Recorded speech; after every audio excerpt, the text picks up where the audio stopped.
A few years ago, I used to work in a big auditing company, you know, one of the big four, and I would have been into trouble to be here today and to talk to you during 12 minutes about my job, because I learned a lot of things, but it was not really very inspiring. And now the trouble is completely different, because I just have 12 minutes to talk to you about crowdfunding, which is a matter I could talk about during hours. So I had to make a choice, and I'm not going to explain to you what's crowdfunding, how it works, precisely for what kind of projects, because usually it's training sessions which might last indeed 2 hours. So I'm going to tell you why I work in this activity, why I believe in it, and why I deeply think that we need it these days. Basically, just to make sure about it, who already know what is crowdfunding? Some of you, can you just raise hands? Okay, so I'm going to make a very short introduction about that. I did not plan to do, but crowdfunding basically is when you put a project on a platform, you explain what you want to do, whether you are an individual, a non-profit organization, or a company. You explain what you want to do, how much cash you need to raise, and you ask a lot of people to participate in this project financially.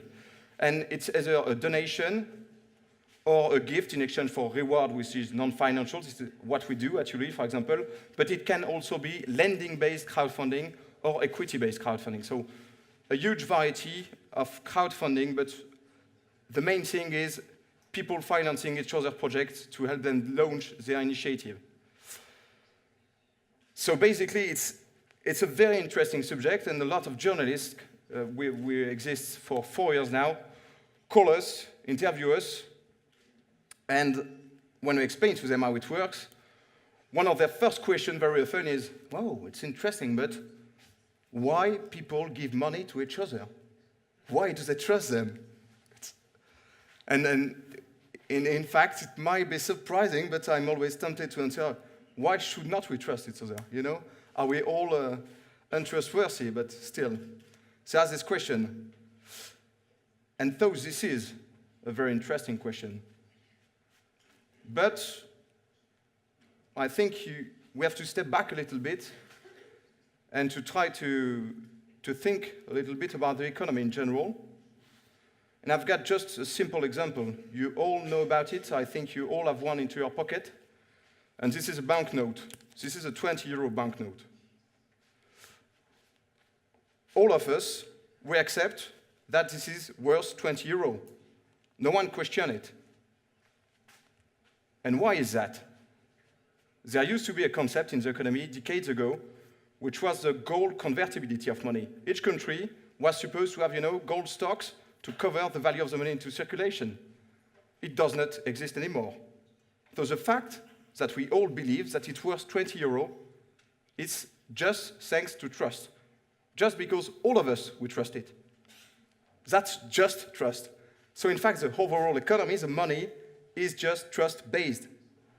So the question maybe we should ask is not why people trust each other, because in fact, they have to do so. It's the basis for anything to happen in the economy. The good question is, what should we do when trust has disappeared? And I think that we face for many years now a huge crisis, and this is the question we have to solve. I was born in 1983, so are there here some people from the 80s, maybe? Yeah? A few of them? No? Well, we're called the X generation. I have not understood what it means. Didn't know what it did, but, well, I think we could rename it maybe into the crisis generation, because I went on Wikipedia while I was preparing the speech, and I just looked at the number of financial crises that's occurred since I was born. There were 20 of them, more than 20, and just the major ones, it's about 8 or 10. 1993, European monetary system crisis. 1994, Mexican crisis.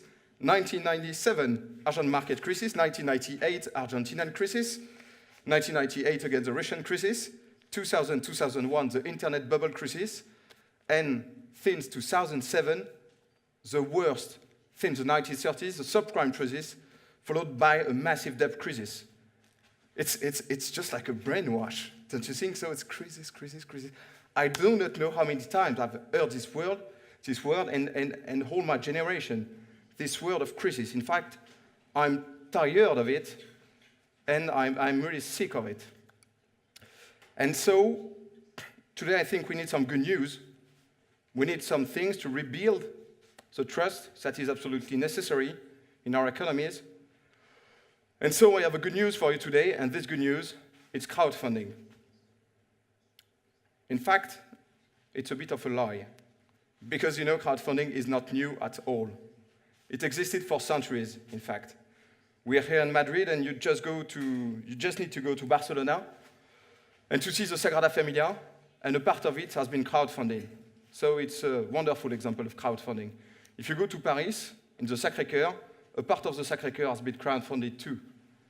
And Shakespeare, to finance a part of his plays, used to pre-sale tickets, which is also a kind of crowdfunding. So in fact, it existed for many, many years.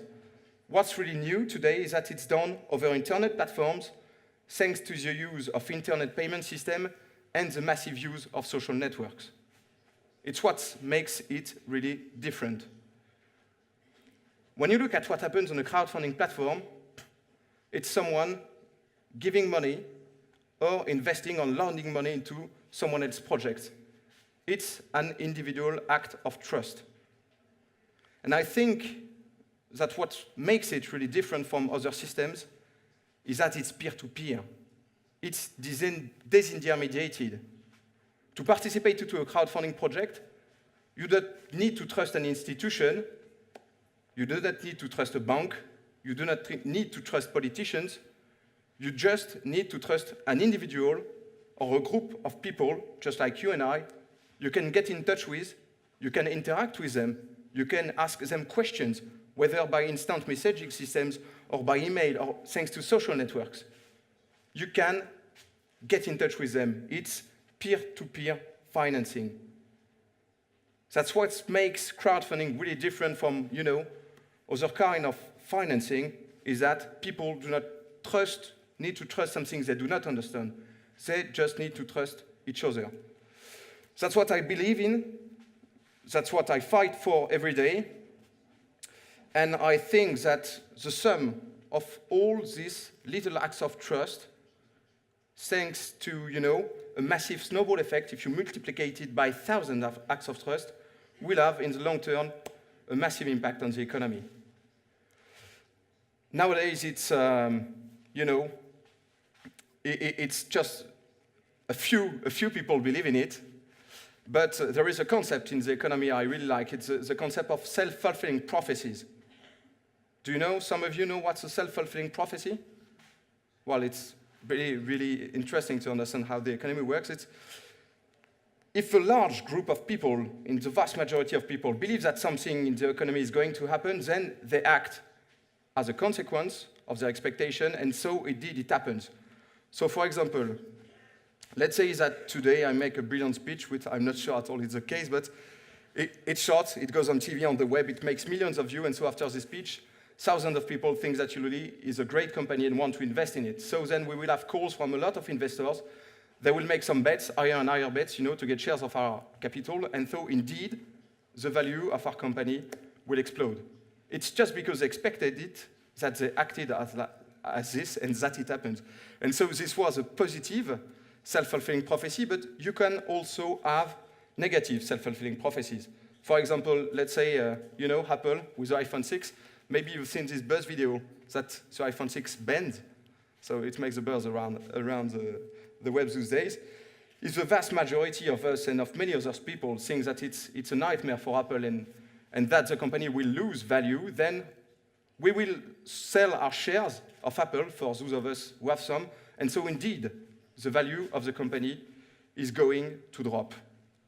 And so when you have those two concepts in mind, the fact that economy is just trust and the fact that it works with self-fulfilling prophecies, definitely we need to stop this crisis brainwash and to recreate trust and confidence.